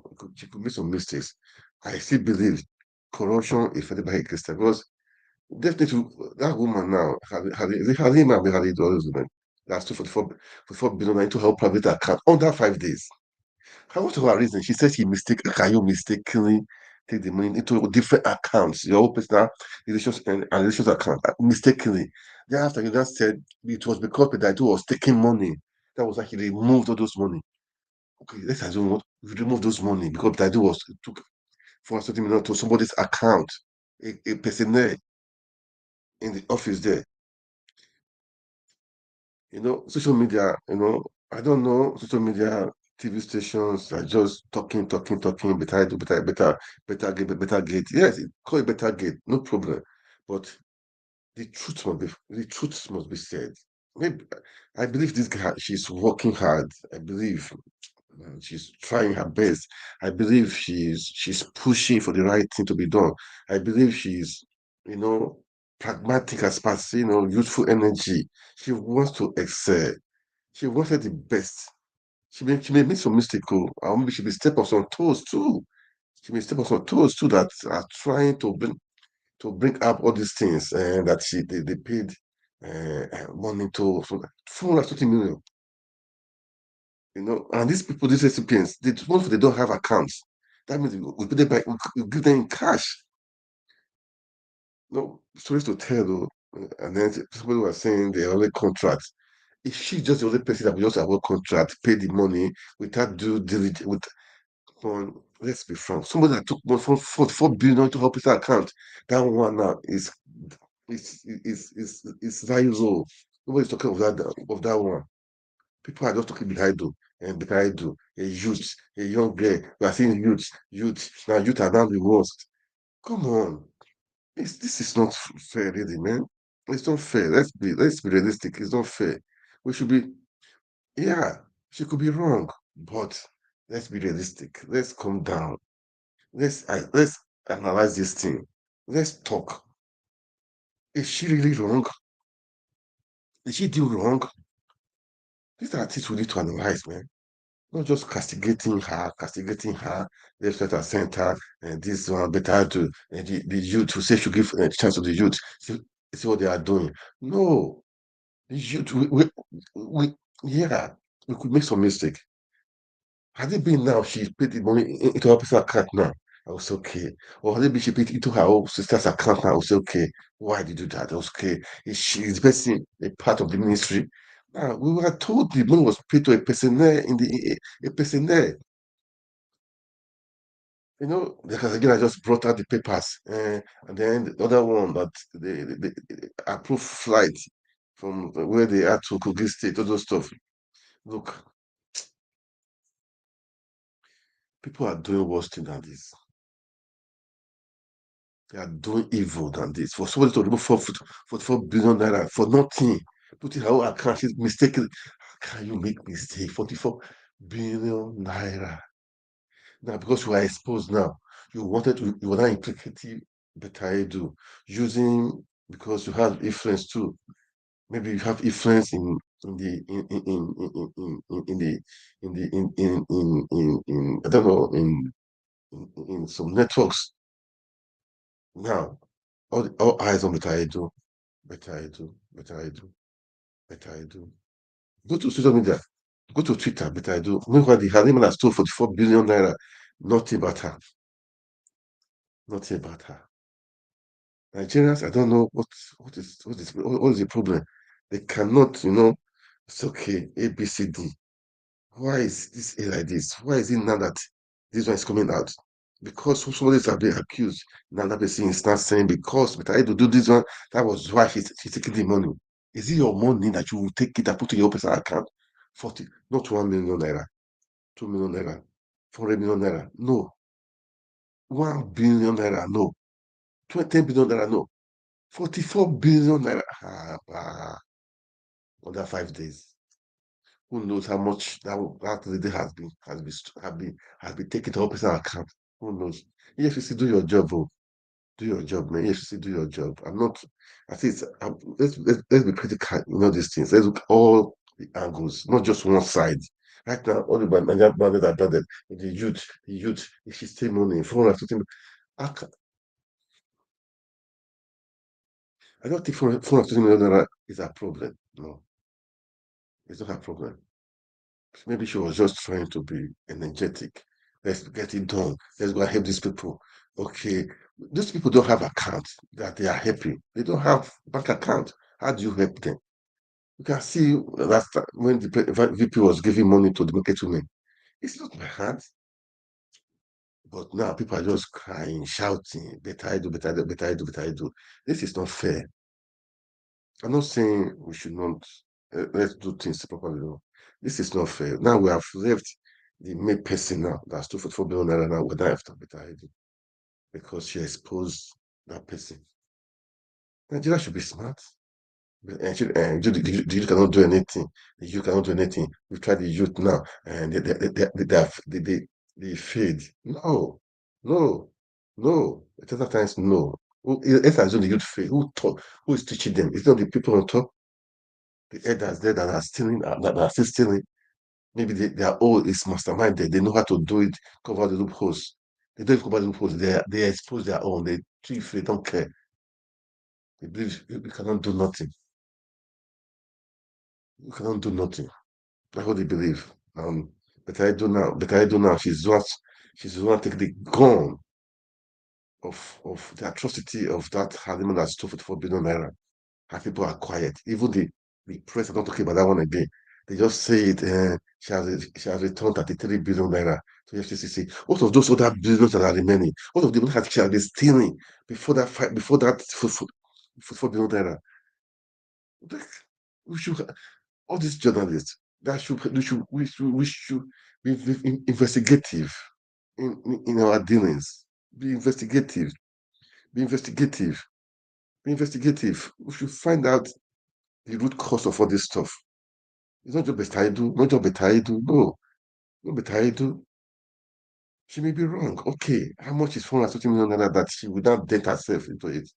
And she did take it into her own account, not her own account. That Halima took 44 billion naira into her personal account, her family's account. And she said it was a mistake. Now, this is annoying.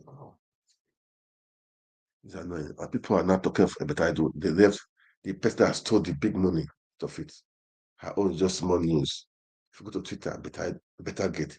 It has to be Halima Gate, no. Better get. I wrote it too, better get too. I'm not saying I did write too, better get. At the beginning, I didn't just felt okay. Let's be realistic. Let's see what is happening. Let's analyze it. This is a lady that has been hardworking, try to push many things. And now she says she will they will through investigation to the former things of the ministry, which man we saw billions of naira missing, losing. Now they just use small money, 4 million naira to deceive. I don't know to trap her because she has revealed those billions of naira that have been missing. Nigeria, I don't know if first want to do right in Nigeria, they will find a way to trick that person. That was what happened that time. I think Tam David West, the return of Babangida, they said, and they gave him a watch. So that one is a bribe.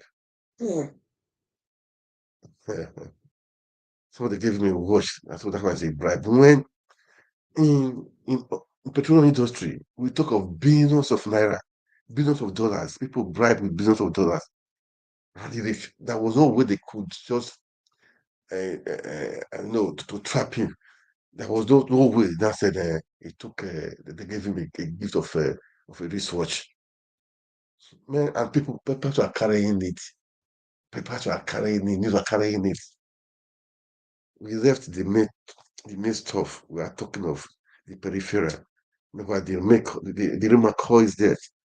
The real McCoy is there. People are stealing billions. We're not talking. This is not fair. If you want to work in Nigeria, want to with your whole heart, people will use something against you. And the press will not help it. Press will blow it open, blow it up. People will be talking. The youth are not good. You try Betaidu now. Betaidu has told me for he did not to her personal account. Not to her personal account.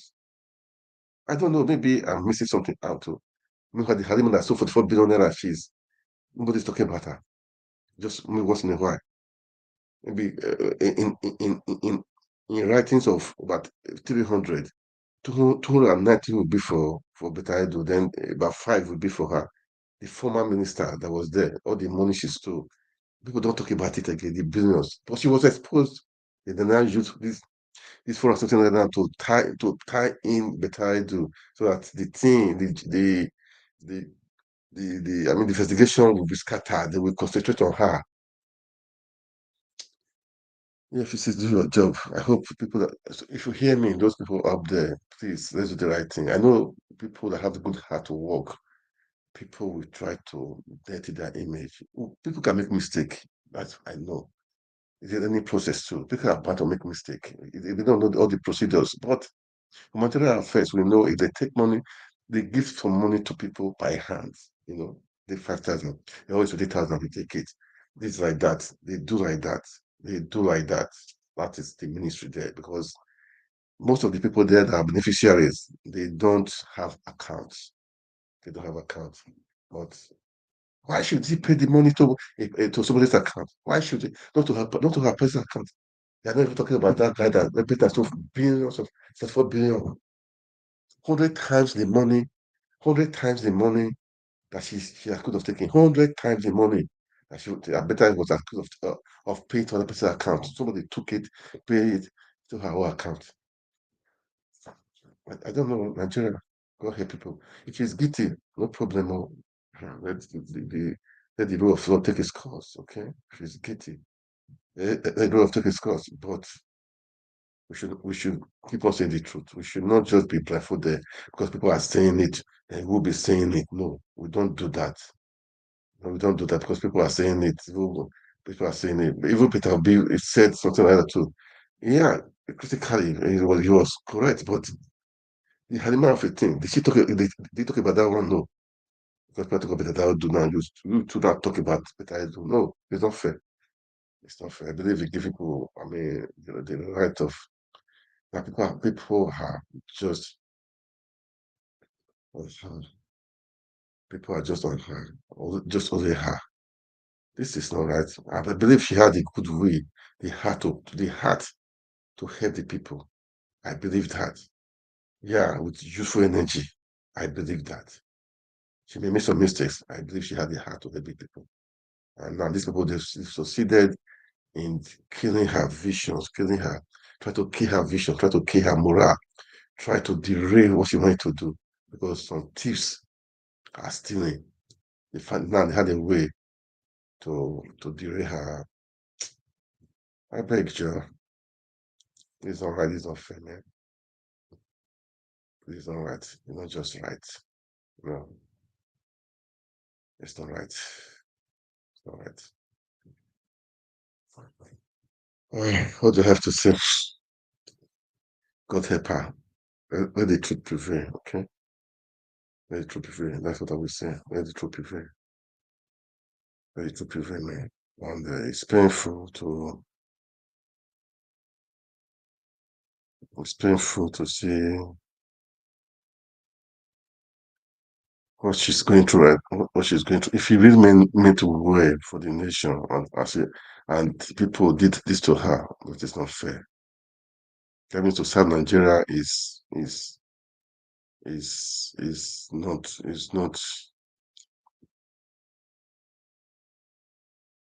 it's not good. I'm to serve the country is a challenge. Except the head is good also. Then who has this serve? Because if you are just under some people that are corrupt and you want to serve with your whole heart, I'm sure they will try to track you and fuck you and frustrate you and frustrate your life and implicate you. Implicate you. Man. Go help her. That's why the way that is the world we live in. When you are good, people try to frustrate your life. People try to frustrate your life. It's not fair. It's not right. It's not fair. It's not right. Too bad. Too bad. Anyway, that's how we see them more. That's how they say it. That's how we see them.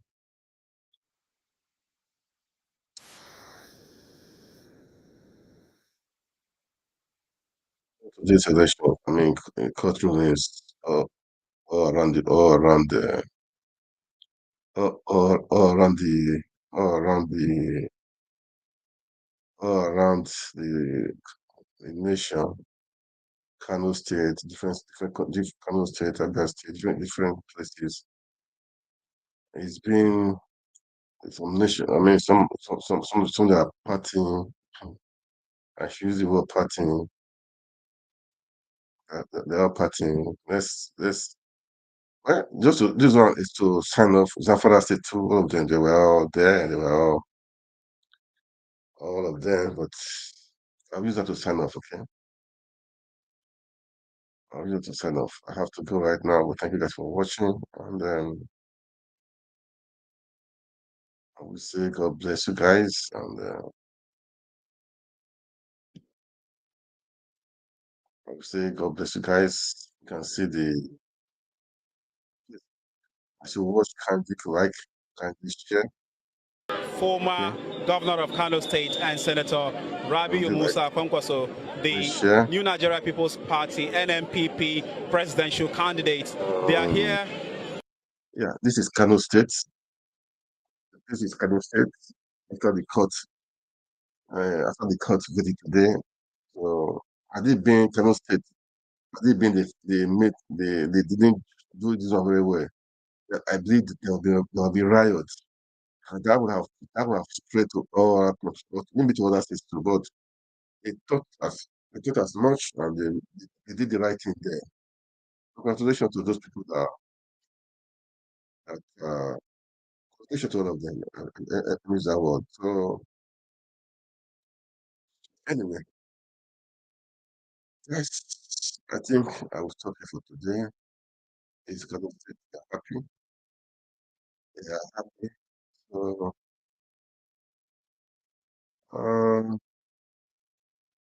Now move to the Friday mosques to offer their Friday prayers. Basically, that's what is going on in Kano State. The same thing is going on across the state. Earlier on, before the Supreme Court judgment, there have been normal hustle and bustle. People are doing their normal activities, anticipating the outcome of the Supreme Court. Now that the Supreme Court had ruled on the matter, they are out to celebrate. Interesting thing to see people jubilating, celebrating on the road, but then it's one thing to celebrate, it's another thing to ensure that the celebration doesn't lead to any sort of injury, because I could see the way some people, you mentioned exotic cars, and even some motorcycles, the way they're riding, some appear somewhat reckless. Who is taking cognizance of all of these to ensure that casualty, as a result of celebration is not incurred? Yes, and some of the celebrations are in this area. As you can see, moments ago, a guy driving a black car just confronted us, and a lot of some of the celebrations are in this reckless. A few moments ago, a tricycle fell just close to me, and even though no injury was recorded, the celebrations are still ongoing. Well, we don't know, but we don't know who will take responsibility of that, but they are currently celebrating, and you can see the mood at which they are doing the celebrations. They are riding recklessly, so to say. Some of them displaying their skills, that the skills they know, and all that. That's for today. Thank you so much for watching. God bless you. God bless Nigeria. Like, share, and comment.